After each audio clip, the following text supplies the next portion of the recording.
Good morning. I was just reminded this morning when sitting at my desk and thinking I really do need to get some exercise today. I think it's like a lot of these things, it's trying to remember to do the things that we need to do. And as the great Jim Rohn used to say, to be successful, successful people do the things that unsuccessful people aren't prepared to do. And I think again another expression from Jim Rohn was that things are easy to do are also easy not to do. And I think that's the thought that came back to me this morning whilst I was working at home.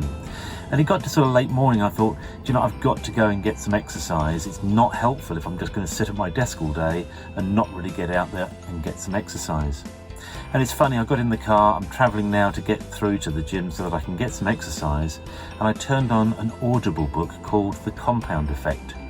And that again was just another reminder that it's these things that we do on an hourly or daily or weekly basis, that the result of those things that we do on a consistent basis really help us to be able to produce a much better result for us.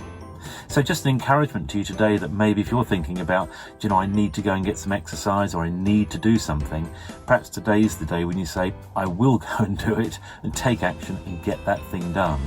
And if you can consistently keep taking action, those little actions hopefully will add up to give you the result that you're after. Anyway, just a thought for today. I wish you the best. Have a great one.